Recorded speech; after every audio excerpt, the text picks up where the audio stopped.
स्वागत है आप सबों का एसपी मैथमेटिक्स मोटिवेशन क्लास में। और आज की इस वीडियो में हम पढ़ने वाले हैं क्लास 10 का प्रश्नावली 13.1 का 5वां क्वेश्चन। तो इसके पहले क्वेश्चंस का वीडियो अगर आपने नहीं देखा है तो लिंक डिस्क्रिप्शन में दिया गया, आप वीडियो जरूर देख लें। और अगर आप इस चैनल पर नए हैं तो इस चैनल को लाइक और सब्सक्राइब करें ताकि हर आने वाली नई वीडियो आप तक जल्द से जल्द पहुंच पाए। तो देखिए 5 नंबर क्वेश्चन क्या है, एक घनाकार ब्लॉक के एक फलक को अंदर की ओर से काटकर क्या है, अर्धगोलाकार गड्ढा बना इस प्रकार बनाया गया है कि अर्धगोले का व्यास घन के एक किनारे के बराबर है। तो शेष बचे ठोस का पृष्ठीय क्षेत्रफल ज्ञात कीजिए। तो देखिए ये क्या है, एक घन है, तो उसके एक फलक में क्या है, एक अर्धगोलाकार गड्ढा बनाया गया है और ये अर्धगोले का जो व्यास है वो क्या है, घन की भुजा के बराबर है। तो इस ठोस का पृष्ठीय क्षेत्रफल हमें निकालना है। तो देखिए यहाँ पे कुछ भी नहीं दिया तो हम क्या करते हैं, जो घन की भुजा है ना उसको a मान लेते हैं। तो माना घन की भुजा बराबर a, ठीक है। तो जो घन की भुजा है वो क्या है, अर्धगोले का व्यास है। तो अर्धगोले का व्यास, तो अर्धगोले का व्यास भी कितना होगा, a, ठीक है। अब क्या निकालते हैं, अर्धगोले का त्रिज्या। तो अर्धगोले का त्रिज्या कितना हो जाएगा, a/2, ठीक है। अब ये ठोस का क्षेत्रफल के लिए क्या करेंगे, ये घन का पृष्ठीय क्षेत्रफल प्लस ये अर्धगोले का और ये जो है ना आधार का, इसको क्या कर देंगे, माइनस कर देंगे। तो लिखते हैं शेष बचे ठोस का पृष्ठीय क्षेत्रफल, ठीक है। तो हमने क्या लिखा, शेष बचे ठोस का पृष्ठीय क्षेत्रफल क्या हो जाएगा, घन का पृष्ठीय क्षेत्रफल प्लस अर्धगोले का पृष्ठीय क्षेत्रफल। और क्या करेंगे, इससे किसको माइनस करना है, ये जो वृत्तीय आधार है उसका क्षेत्रफल को माइनस करेंगे। तो माइनस वृत्तीय आधार का क्षेत्रफल, ठीक है। तो घन का पृष्ठीय क्षेत्रफल की जगह क्या लिखेंगे, 6a², ठीक है, प्लस अर्धगोले का 2πr² माइनस वृत्तीय आधार मतलब वृत्त का क्षेत्रफल यानी कि πr²। तो यहाँ पर हम क्या लिखते हैं, 6a² ही लिखेंगे क्योंकि घन की भुजा को हमने a ही माना है। प्लस यहाँ पे देखिए ये प्लस माइनस माइनस 2π², 1π², तो 2 से 1 घटाएंगे तो 1, 1π² को क्या लिखेंगे, 6π² लिखेंगे, ठीक है। तो यहाँ पे लिखते हैं 6a² प्लस पाई के जगह पाई ही लिखते हैं, r² क्या है, देखिए गोले की त्रिज्या r² यहाँ पे क्या है, a/2, तो क्या होगा a/2 का होल स्क्वायर। तो क्या हो गया, 6a² प्लस पाई गुना क्या होगा, a²/4। तो देखिए इन दोनों से क्या कॉमन आएगा, a² कॉमन आएगा, ठीक है। या फिर एक काम करते हैं, इसके नीचे 1 देते हैं और लॉसो ले लेते हैं। तो 1 और 4 का लॉसो लेंगे तो कितना आएगा, 4, 4 को 1 से भाग दें तो 4, उसको 6 से गुना करें तो 6 चौके 24 a² प्लस 4 को 4 से भाग दो 1, 1 को पाई a² से गुना करें तो पाई a², ठीक है। तो अब देखिए क्या करते हैं, ऊपर में इन दोनों से a² कॉमन लेते हैं। तो a² कॉमन लेने से ऊपर में क्या बचेगा, 24 प्लस π/4। अब ये 4 को भी बाहर ले आते हैं, ठीक है। ये बट्टा में यहाँ मतलब पूरा कैसे भागा में, तो क्या होगा a²/4 इंटू 24 प्लस π, ठीक है। तो यही हो गया हमारा आंसर, ठीक है। तो चलिए अब हम क्वेश्चन नंबर 6 बनाते हैं। 6 हमने नहीं लिखा, इसको पढ़ लेते हैं। दवा का एक कैप्सूल एक बेलन के आकार का है, ठीक है। एक कैप्सूल है एक बेलन के आकार का, जिसके दोनों सिरों पर एक एक अर्धगोला लगा हुआ है। देखिए वो चित्र में पूरे कैप्सूल की लंबाई जो दिया 14 मिलीमीटर है और इसका व्यास दिया 5 मिलीमीटर। तो इसका पृष्ठीय क्षेत्रफल ज्ञात करना। तो देखिए ये कैप्सूल है, यहाँ से यहाँ तक ये बेलन है और उसके दोनों सिरे पर क्या, 2 अर्धगोले हैं और इसका व्यास दिया है 5 मिलीमीटर और पूरे कैप्सूल की लंबाई दिया गया है 14 मिलीमीटर। तो इस कैप्सूल का पृष्ठीय क्षेत्रफल निकालना है। तो हमें यहाँ पे क्या दिया है, अर्धगोले का व्यास, ठीक है। तो अर्धगोले का व्यास क्या है, 5 मिलीमीटर। तो अर्धगोले का व्यास कितना दिया है, 5 मिलीमीटर। तो क्या निकालते हैं, अर्धगोले की त्रिज्या क्या हो जाएगा, व्यास/2 यानी कि 5/2 मिलीमीटर। तो देखिए जो अर्धगोले का त्रिज्या है वो क्या होगा, वो बेलन का भी त्रिज्या होगा। तो लिखते हैं बेलन की त्रिज्या, तो ये भी कितना होगा, 5/2 मिलीमीटर, ठीक है। अब क्या चाहिए, और बेलन की ऊंचाई, बेलन की ऊंचाई। तो देखिए बेलन की ऊंचाई कैसे निकालते हैं, तो बेलन की ऊंचाई यहां से लेकर यहां तक है, ठीक है। तो पूरे कैप्सूल की लंबाई यानी कि यहां से लेकर यहां तक 14 मिलीमीटर है। तो उस 14 से अगर हमें ये यहां से यहां क्या है, अर्धगोले की त्रिज्या, ये त्रिज्या और यहां से ये अर्धगोले का ये त्रिज्या, यानी कि 5/2 को ये 14 से 2 इधर वाला 5/2 इधर वाला 5/2, तो 14 से ये दोनों को घटा देंगे तो क्या आ जाएगा बेलन की ऊंचाई। तो बेलन की ऊंचाई कितनी होगी 14 माइनस 5/2 जोड़ 5/2। ठीक है, तो 14 माइनस ये कितना हो जाएगा 5 जोड़ 5/2। ठीक है, तो कितना आ गया ऊंचाई 14 माइनस 10/2, दो एकम दो, 2×5 = 10। तो बेलन की ऊंचाई कितना है 14 माइनस 5 यानी कि 9 मिलीमीटर। ठीक है, तो ये क्या आ गया बेलन की ऊंचाई। अब कैप्सूल का पृष्ठीय क्षेत्रफल, तो कैप्सूल का पृष्ठीय क्षेत्रफल क्या होगा, ये दो अर्धगोले का पृष्ठीय क्षेत्रफल जोड़ बेलन का पृष्ठीय क्षेत्रफल। ठीक है, दो अर्धगोले का क्षेत्रफल जोड़ पृष्ठीय क्षेत्रफल। तो दो अर्धगोला है तो 2 लिखेंगे गुना अर्धगोले का क्षेत्रफल क्या होता है 2πr² प्लस बेलन का पृष्ठीय क्षेत्रफल क्या होता है 2πrh।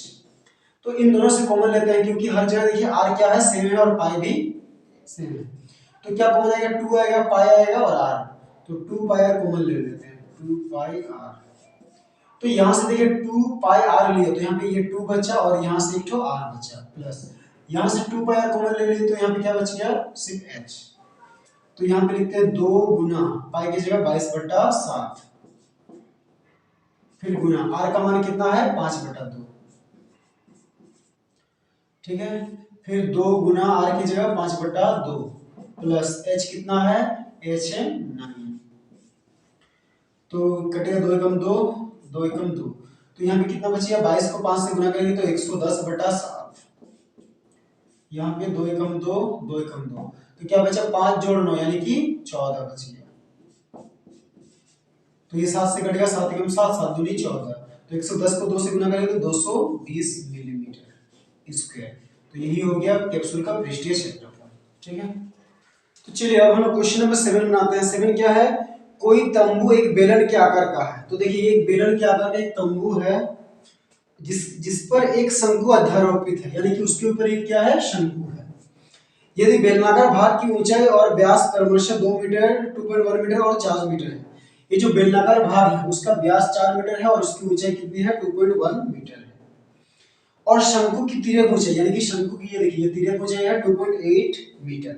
तो कह रहा है कि इस तंबू को बनाने में प्रयुक्त कैनवास का क्षेत्रफल ज्ञात कीजिए और साथ ही 500 रुपये प्रति मीटर स्क्वायर की दर से इसमें प्रयुक्त कैनवास की लागत ज्ञात कीजिए। तो इसको बनाने में कितना कैनवास यानी कि तिरपाल लगेगा वो निकालना है और 1 मीटर स्क्वायर कैनवास की जो लागत है वो 500 रुपया दी गई है। तो इसको बनाने में कुल कितना खर्चा आएगा वो हमें निकालना है। तो यहाँ पे देखिए क्या लिख दिया गया है बेलन, तो लिखते हैं बेलन का व्यास। तो बेलन का व्यास कितना दिया है 4 मीटर। तो बेलन का त्रिज्या कितना है 4/2, 2 कम 2 2 दूनी 4 यानी कि 2 मीटर। ठीक है, और बेलन की क्या दी गई है ऊंचाई। तो बेलन की ऊंचाई कितनी दी है 2.1 मीटर। अब है शंकु, तो शंकु की त्रिज्या में कितनी होगी 2 मीटर। ठीक है, और क्या दिया शंकु की तिर्यक ऊंचाई। शंकु की तिर्यक ऊंचाई, तिर्यक ऊंचाई क्या होता है l। ठीक है, l बराबर 2.8 मीटर। तो इस टेंट को बनाने में प्रयुक्त कैनवास का क्षेत्रफल क्या होगा, ये बेलन का पृष्ठीय क्षेत्रफल जोड़ शंकु का पृष्ठीय क्षेत्रफल। तो लिखते हैं तंबू बनाने में प्रयुक्त कैनवास का क्षेत्रफल। तो देखिए तंबू बनाने में प्रयुक्त कैनवास का क्षेत्रफल बराबर क्या हो जाएगा बेलन का पृष्ठीय क्षेत्रफल जोड़ शंकु का पृष्ठीय क्षेत्रफल। ठीक है, तो बेलन का पृष्ठीय क्षेत्रफल क्या होता है 2πrh प्लस शंकु का क्या होता है πrl। ठीक है, तो यहाँ पे देखिए यहाँ पे पाई और r जो है समान है तो ये क्या करते हैं कॉमन ले लेते हैं। तो पाई r कॉमन लेते हैं तो यहाँ पे क्या बचेगा 2h बचेगा और यहाँ पे l बचेगा। तो पाई की जगह लिखते हैं 22/7 गुना r की जगह क्या लिखना है 2। यहाँ पे 2 गुना h का मान कितना है h है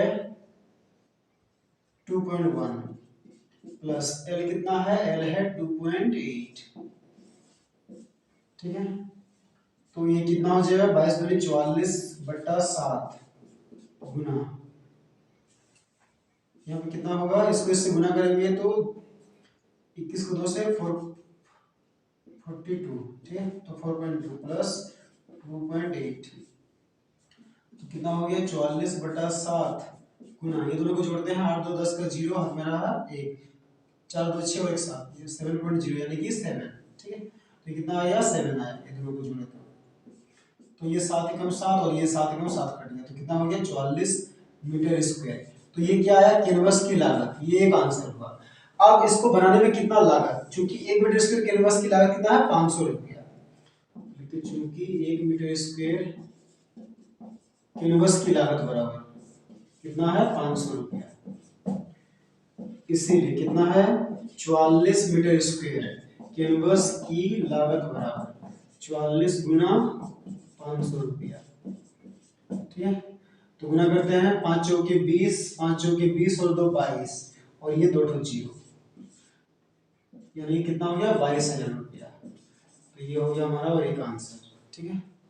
तो चलिए अब हम लोग क्वेश्चन नंबर 8 बनाते हैं। 8 क्या है, ऊंचाई 2.4 सेंटीमीटर और व्यास 1.4 सेंटीमीटर वाले एक ठोस बेलन में से इसी ऊंचाई और इसी व्यास वाला एक शंक्वाकार खोल काट लिया जाता है, तो शेष बचे ठोस का निकटतम वर्ग सेंटीमीटर तक पृष्ठीय क्षेत्रफल ज्ञात कीजिए। तो देखिए एक बेलन है, सबसे पहले हमें बेलन दिया गया है जिसका व्यास 1.4 सेंटीमीटर और ऊंचाई 2.4 सेंटीमीटर है, और इसके अंदर क्या है, इसी व्यास और इसी ऊंचाई वाला एक शंक्वाकार खोल काटा जाता है। तो बोला कि शेष बचे ठोस का पृष्ठीय क्षेत्रफल हमें क्या करना है, निकालना है, ठीक है। तो यहां पे हमें क्या क्या दिया है, देखिए यहां पे दिया है बेलन का व्यास, तो बेलन का व्यास कितना है 1.4 सेंटीमीटर, तो बेलन का त्रिज्या कितना हो जाएगा 1.4/2, ठीक है। पॉइंट हटाएंगे नीचे एक पॉइंट को देखेंगे तो 1 0, फिर 2 एकम 2 2 सत्ते 14, यानी कि 7/10, तो लिखेंगे 0.7, ठीक है। तो देखिए अब बेलन की ऊंचाई कितनी दी है 2.4, तो लिखते हैं बेलन की ऊंचाई 2.4 सेंटीमीटर, ठीक है। तो शंकु का त्रिज्या भी कितना है, किसके बराबर, बेलन के, तो लिखते हैं शंकु की त्रिज्या, तो शंकु की त्रिज्या भी कितनी है 0.7 सेंटीमीटर, और शंकु की ऊंचाई ये भी किसके बराबर है, बेलन की ऊंचाई के बराबर, यानी कि ये कितना है 2.4 सेंटीमीटर। तो देखिए शंकु का पृष्ठीय क्षेत्रफल निकालने के लिए हमें क्या चाहिए होता है, एल चाहिए होता है, तो हमें क्या निकालेंगे एल, तो एल इक्वल टू क्या होता है √h² प्लस r², ठीक है। तो h² मतलब 2.4 का होल स्क्वायर, r² मतलब 0.7 का होल स्क्वायर, ठीक है। तो देखिए h 24 का स्क्वायर, 24 को आप गुना करके देखिए 576 आएगा, तो 576, और यहाँ इसको 2 बार लिखेंगे तो पॉइंट 2 बार होगा, तो यानी कि पॉइंट कहाँ पे होगा 5.76 यहाँ पे, और 7 का स्क्वायर क्या होता है 49, और पॉइंट किसके बाद 2 के बाद पीछे से, तो 0.49, ठीक है। तो अब देखिए ये दोनों को जोड़ते हैं 9 6 15, हाथ में रहा एक 7 और 4 11 और एक 12, हाथ में रहा एक 5 और एक 6, तो 6.25, ठीक है। तो देखिए पॉइंट जैसे हटाते हैं नीचे का, या पॉइंट के बाद एक से 2 अंक है तो 2 जीरो, तो 625 को हम लोग क्या लिख सकते हैं 25 गुना 25 बटा 100 को क्या लिखेंगे 10 गुना 10, तो कितना आएगा 25/10, यानी कि 2.5, ये क्या आ गया एल। तो अब इसका पृष्ठीय क्षेत्रफल निकालते हैं इस ठोस का, ठीक है। क्या है शेष बचे ठोस का पृष्ठीय क्षेत्रफल, तो क्या हो जाएगा बेलन का पृष्ठीय क्षेत्रफल जोड़ शंकु का पृष्ठीय क्षेत्रफल प्लस ये वृत्तीय आधार का पृष्ठीय क्षेत्रफल, ठीक है। तो बेलन का पृष्ठीय क्षेत्रफल क्या होता है 2πrh प्लस शंकु का पृष्ठीय क्षेत्रफल πrl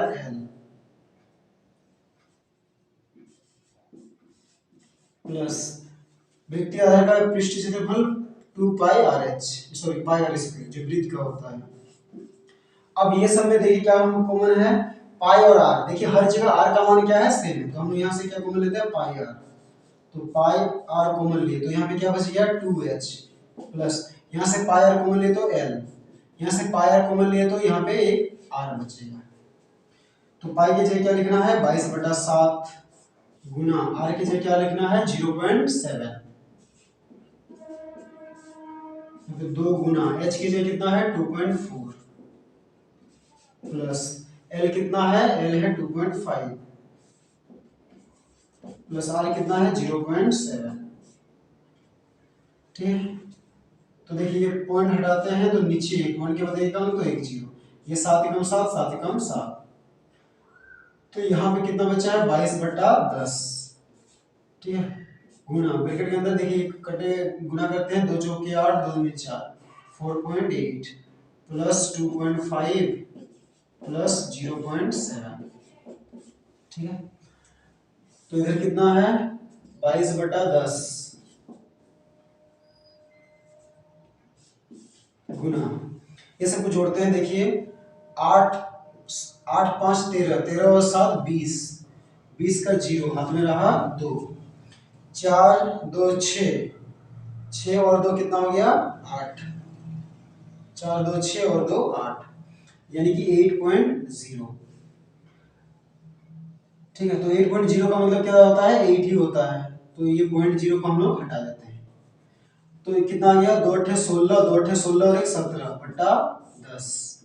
ठीक है, नीचे एक के बाद एक जीरो, तो ऊपर पीछे से एक के बाद पॉइंट, तो क्या है 17.6 सेंटीमीटर स्क्वायर। अब देखिए क्वेश्चन इसको क्या बोला है निकटतम में लिखना है, मतलब पॉइंट के पहले निकटतम देखना है कि ये 17 के ज्यादा नजदीक है या 18 के। तो देखिए पॉइंट के बाद क्या है 6 है, तो हम जानते हैं कि जिसका निकटतम करना उसके पहले का संख्या अगर 5 या 5 से ज्यादा रहता है तो आगे एक जोड़ देते हैं।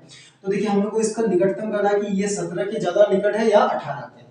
तो देखिए उसके पहले क्या 6 है, तो 6 क्या 5 से बड़ा है, तो इसलिए क्या करेंगे हम यहां से यहां पे जोड़ देंगे, तो ये कितना हो जाएगा 18 सेंटीमीटर स्क्वायर। तो ये हो गया हमारा निकटतम आंसर। ठीक है, तो चलिए अब हम लास्ट क्वेश्चन 9 नंबर बनाते हैं। क्या लकड़ी के एक ठोस बेलन के प्रत्येक सिरे पर एक अर्धगोला खोदकर निकालते हुए एक वस्तु बनाई गई है। देखिए एक बेलन है और दोनों सिरों से क्या है एक अर्धगोला खोदा गया है। यदि बेलन की ऊंचाई, इस बेलन की ऊंचाई कितनी है 10 सेंटीमीटर है और आधार की त्रिज्या 3.5 सेंटीमीटर है, तो इस वस्तु का संपूर्ण पृष्ठीय क्षेत्रफल ज्ञात कीजिए। तो यहाँ पे हमें क्या क्या दिया है, देखिए यहाँ पे बेलन की ऊंचाई दी गई है, बेलन की ऊंचाई कितनी दी है 10 सेंटीमीटर, फिर बेलन की त्रिज्या, तो बेलन की त्रिज्या कितना है 3.5 सेंटीमीटर। तो अर्धगोले का भी त्रिज्या क्या होगा यही होगा, तो लिखते हैं अर्धगोले की त्रिज्या,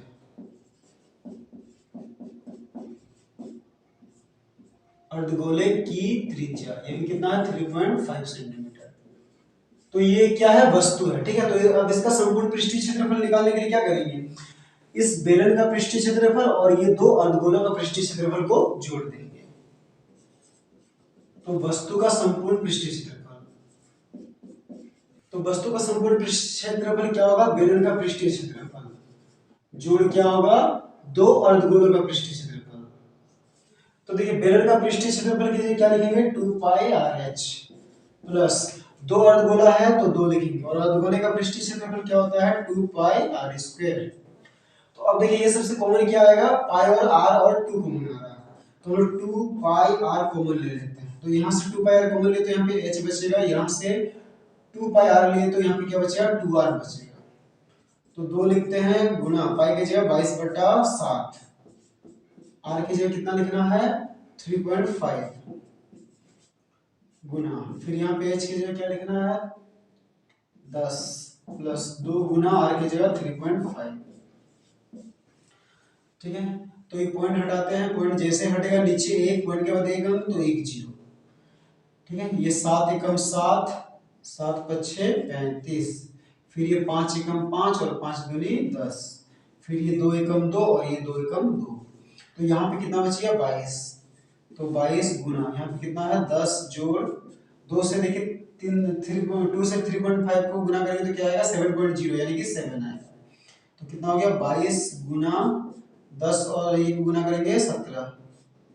ठीक है, अब 17 से गुना करते हैं, 17 दूनी 34 का 4 हाथ में रहा 3, 17 दूनी 34 35 36 37 यानी कि 374 क्या आएगा सेंटीमीटर स्क्वायर, तो ये हमारा हो गया आंसर। ठीक है।